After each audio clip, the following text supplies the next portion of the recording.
Rex settled into the captain's chair, trying to project an air of calm professionalism while his four legs trembled beneath him.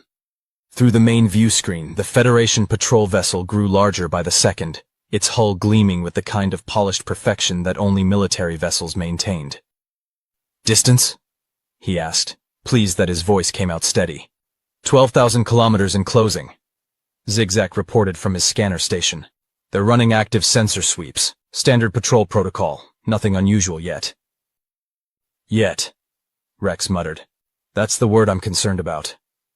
The patrol vessel was a Monitor-class ship, one of the Federation's standard peacekeeping units. Rex had seen them before during routine inspections, though he'd never actually been boarded. They were built to intimidate, all sharp angles and weapon ports, designed to remind independent operators that the Federation was watching and had the firepower to back up its authority. "Incoming transmission," Zigzac announced.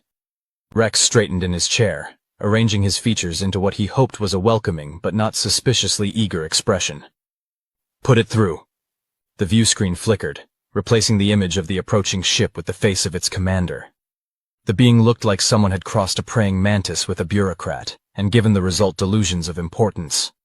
Its compound eyes reflected the bridge lights in unsettling patterns, and its mandibles clicked with mechanical precision. "Salvage vessel, serendipitous prophet." The being's voice was crisp and utterly devoid of warmth. "This is Monitor Valdris of the Federation Peacekeeping Fleet. You are operating in a restricted debris field. State your business." Rex's mandibles clicked in what he hoped was a respectful manner. "Monitor Valdris, this is Captain Rex. We're conducting standard salvage operations under License 47 Delta 9. All proper permits filed and current." "I will be the judge of what is proper." Valdris's tone suggested this was not a discussion. "Prepare to be boarded for routine inspection. Any resistance will be noted in your permanent record." The transmission cut before Rex could respond. "Friendly sort," Zigzac observed. "Federation monitors don't get promoted for being friendly." Rex stood up, running through a mental checklist. "Is Mac's compartment fully shielded?" "As shielded as I can make it with our equipment." "The radioactive containment protocols should mask his biosignature, and I've powered down everything in his armor that I could access." Zigzac paused. "Though I should mention that I found at least 3 backup power systems that I couldn't disable without potentially damaging the armor. They're running at minimal levels, but they're running." "How minimal?" "Minimal enough that they should read as background noise." "Probably. Maybe." "Your confidence is truly inspiring." "I'm a scientist, not a miracle worker." Rex made his way to the airlock, Zigzac following behind with his scanner in hand. They had perhaps 10 minutes before the patrol ship docked. 10 minutes to make sure everything looked normal, routine, utterly boring. The cargo bay was still a mess from Mac's emergence. Crystal fragments littered the floor, and the shattered remains of the cryopod dominated the space like an accusation. "We need to hide that," Rex said, gesturing at the pod. "Hide a 3-meter crystalline structure in the next 9 minutes? Or explain it. Quickly. What story makes sense?" Zigzac's eyes stalks swiveled thoughtfully. "We could say we found it, tried to extract it for sale, and it shattered during the process. Happens with crystalline formations sometimes. They're fragile." "And if they ask what was inside?" "Nothing. It was hollow. A natural formation that looked valuable but turned out to be worthless." Zigzac gestured with a manipulator. "We're salvagers. We find worthless things all the time." Rex nodded. It wasn't a great story, but it was plausible. "Clean up what you can. Make it look like we've been working on salvage, not harboring extinct species." They spent the next 8 minutes in frantic activity, arranging cargo crates and equipment to suggest normal salvage operations. The crystal fragments they swept into a collection bin, evidence of their failed find. The pod itself they couldn't move, so they left it where it was, a monument to bad luck and disappointing discoveries. The airlock chimed. Rex took a deep breath, settled his features into an expression of mild inconvenience, and activated the door controls. Monitor Valdris entered first, followed by 4 armed peacekeepers in full combat armor. Rex noted their weapons were charged and ready, which seemed excessive for a routine inspection of a salvage vessel. Captain Rex. Valdris's compound eyes swept the cargo bay with professional efficiency. Your permits, please. Rex pulled up his datapad and transmitted the relevant files. Valdris examined them with the kind of attention usually reserved for criminal investigations, mandibles clicking softly as he processed each line of text. Your license expires in 47 days, Valdris observed. Yes, we're planning to renew at the next station. See that you do. Operating without proper documentation carries severe penalties. Valdris gestured to his peacekeepers. Search the vessel. Standard protocol. The peacekeepers spread out with practiced efficiency, 2 heading toward the bridge, while the other 2 began examining the cargo bay. Rex forced himself to remain calm, projecting an air of bored cooperation. Beside him, Zigzac's manipulators twitched nervously, but his eye stalks remained focused on his scanner. One of the peacekeepers approached the shattered cryopod, scanner in hand. Rex's secondary hearts began racing. What's this? The peacekeeper asked, its voice filtered through its helmet speakers. Failed salvage operation, Rex replied, keeping his tone casual. We thought it was a valuable crystalline formation, turned out to be hollow and fragile, shattered during extraction. The peacekeeper's scanner chirped and beeped as it examined the pod fragments. These readings are unusual. This crystalline structure is not naturally occurring. We know that now, Zigzac interjected, his voice carrying just the right note of professional disappointment. That's why we attempted salvage. Unfortunately, it proved too unstable to extract intact. Valdris moved closer, his own scanner active. This appears to be some form of stasis technology. Very old. Origin unknown. Rex's mandibles clicked nervously. Is that a problem? We filed all the proper salvage claims. Stasis technology of unknown origin is always of interest to the Federation. Valdris circled the pod remains, his scanner recording everything. Where did you find this? Section 7 Alpha of this debris field. Coordinates are in our log if you need them. I will review your logs. Valdris turned to face Rex directly. Was there anything inside this pod? The question hung in the air like a blade. Rex forced himself to meet Valdris's compound eyes without flinching. No, it was empty, just a hollow crystalline shell. Empty, Valdris repeated, his tone suggesting he found this information deeply suspicious. Disappointing, I know. We were hoping for artifacts, or at least something marketable. Rex gestured at the fragments. Instead, we got expensive debris and a wasted day. One of the other peacekeepers called from across the cargo bay. Monitor, I'm detecting unusual energy signatures from the storage compartments. Rex felt his blood chill. Zigzac's eye stalks swiveled toward him, barely perceptible concern in their movement. What kind of signatures? Valdris asked, moving toward the storage area. Difficult to determine. Could be residual radiation from salvaged materials. Could be something else. Valdris examined his own scanner. These compartments are shielded. We use them for radioactive salvage, Rex explained, his voice remarkably steady given that his entire world was potentially about to collapse. Standard safety protocols. The debris fields often contain reactor fragments and other hazardous materials. Open them. It wasn't a request. Rex moved to the storage controls, his mind racing. The first 3 compartments contained actual radioactive salvage, carefully stored and documented. The 4th compartment contained MAC. He opened the first compartment. The peacekeeper's scanner immediately started chirping as it detected the radioactive materials inside. Valdris examined the contents, cross-referencing them against Rex's salvage logs. These are properly documented, he admitted grudgingly. Rex opened the 2nd compartment, then the 3rd. More radioactive materials, more proper documentation. With each compartment, he felt both relief and growing dread. They were running out of safe options. The 4th compartment, Valdris ordered. Rex's manipulator hesitated over the controls. That one contains some particularly hot materials from a reactor breach we salvaged last month. The radiation levels are significant. We've kept it sealed since then. Your scanner readings show energy signatures inconsistent with standard reactor materials. Different reactors, different signatures, Zigzac offered. We salvaged this from an Nexali commercial vessel. Their reactor designs use exotic matter cores. Valdris considered this. Nevertheless, I will inspect it. Open the compartment.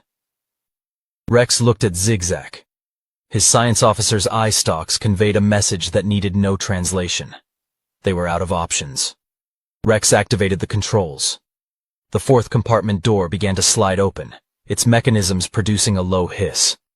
Through the widening gap, Rex could see Mac's armored form, motionless in the cramped space.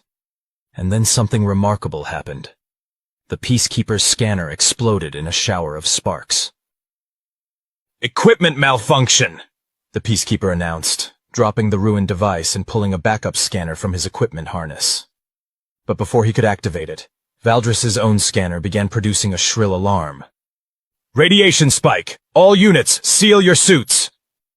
The Peacekeepers immediately activated their armor's environmental seals, protective fields shimmering into place around them. Valdris backed away from the compartment, his scanner's alarms growing more urgent. "Close that compartment immediately," he ordered. Rex didn't need to be told twice. He slammed the door controls, sealing Mac back into the shielded space. The radiation alarms gradually subsided as the compartment's shielding reasserted itself. "What is in there?" Valdris demanded, his professional calm finally cracking. "Reactor core fragments from the Nexali vessel," Rex replied, which was technically not a complete lie since Mac's armor was powered by what amounted to a miniature reactor. "I warned you it was hot. Those radiation levels are off the scale. That material should be reported to Federation Hazardous Materials Control." "It's on our list," Zigzac said. "We were planning to properly dispose of it at the next certified facility." Valdris studied his scanner, which was still recovering from the radiation spike. "You're operating dangerously close to safety violations, Captain Rex. We're aware of the risks. That's why we keep it properly shielded and documented." The monitor was quiet for a long moment, his mandibles clicking in what might have been thought or suspicion. Finally, he gestured to his peacekeepers. "Complete the inspection. Quickly. I want to minimize our exposure to whatever is in that compartment." The peacekeepers moved with notably more urgency, scanning the remaining cargo bay and ship systems with professional efficiency, but obvious desire to finish and leave. None of them suggested opening the fourth compartment again. 20 minutes later, Valdris delivered his verdict. "Your permits are in order. Your salvage claims are properly filed. However, I am noting in my report that you are operating with hazardous materials that push the boundaries of safety regulations. I strongly suggest you dispose of those reactor fragments at your earliest opportunity."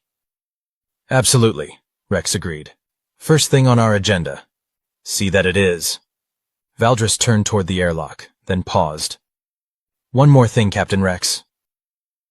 This debris field is now restricted pending Federation investigation of that stasis pod. You are ordered to leave this sector immediately and not return." "Understood. We'll clear out as soon as you've disembarked." Valdris and his peacekeepers filed out of the cargo bay, their armor still sealed against potential radiation exposure. Rex and Zigzac waited in tense silence until the patrol ship had undocked and begun moving away. Only when the ship had cleared to a safe distance did Rex allow himself to breathe. "That," he said quietly, "was too close." "The radiation spike was fortunate timing," Zigzac observed. "Timing, right." Rex moved to the fourth compartment and carefully opened it. Mac was exactly where they'd left him, motionless in the cramped space. But his eyes were open, and there was something calculating in his expression. "Did you do something to cause that radiation spike?" Rex asked. Mac climbed out of the compartment, stretching muscles that had been cramped in the small space. "My armor has defensive protocols. When it detected active scans trying to penetrate the compartment, it released a brief electromagnetic pulse designed to overload nearby sensors. The radiation spike was a side effect." "You could have warned us you had that capability. Would it have changed your decision to hide me?" Rex considered this. Probably not. Then what difference would it have made? Besides, I needed to assess whether you were actually on my side or planning to turn me over at the first opportunity. Mac's expression softened slightly. You passed the test. Thank you. Zigzac's eye stalks focused on Mac with new intensity. Your armor is more sophisticated than it appears. Earth military equipment is full of surprises. Mac began checking his armor's systems, running diagnostics that appeared on small displays built into his gauntlets. Though I have to say, that was closer than I would have liked. Your Federation peacekeepers are thorough. They're usually more routine, Rex said. The fact that they were so interested in the pod is concerning. Agreed. Mac pulled up a holographic display from his gauntlet, showing readings that Rex couldn't interpret. My armor was passively recording during the inspection. Those peacekeepers weren't just running standard scans. They were specifically looking for biological signatures that matched a very particular profile. What profile? Human. Mac's expression was grim. They knew what they were looking for, which means someone or something told them a human might be in this sector. The implications settled over the cargo bay like a heavy blanket. Somewhere in the galaxy, someone knew that Mac existed, and they'd sent Federation peacekeepers to find him. We need to leave this sector, Zigzac said urgently. Now. Agreed. Rex was already moving toward the bridge. Mac, you should probably stay in the cargo bay until we're clear. No offense, but you're the most illegal cargo we've ever carried. None taken. Mac settled against a cargo crate, his armor making quiet mechanical sounds as it adjusted to a resting configuration. Where are we heading? As far from here as our fuel allows, Rex replied. Sounds like a plan.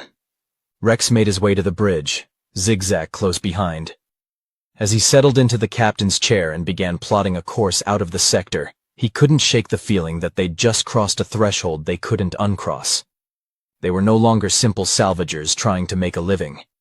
They were fugitives, harboring an extinct species that the Federation was actively searching for. The safe, predictable life of debris field scavenging was over. And somehow, despite the fear and uncertainty, Rex found himself more alive than he'd felt in years. Course plotted, Zigzac announced. Destination, the outer reaches, minimal Federation presence, lots of independent stations where we can refuel and lay low. Do it. The serendipitous Prophet turned away from the debris field, its engines producing their usual concerning sounds as it accelerated. Behind them, the patrol ship continued its systematic search of the sector, looking for evidence of what Rex and Zigzac had just helped escape. In the cargo bay, Max sat quietly, processing everything he'd learned from the inspection. The Federation was looking for him specifically, which meant something had triggered an alert when he woke up. His armor's automated systems, probably, broadcasting recognition codes that had been dormant for 6 centuries, which also meant that somewhere in the galaxy, other systems had received those same codes. Other pods, other humans, other survivors of a war the Federation seemed very interested in keeping forgotten. Max smiled grimly. The galaxy's long peace was about to get very interesting.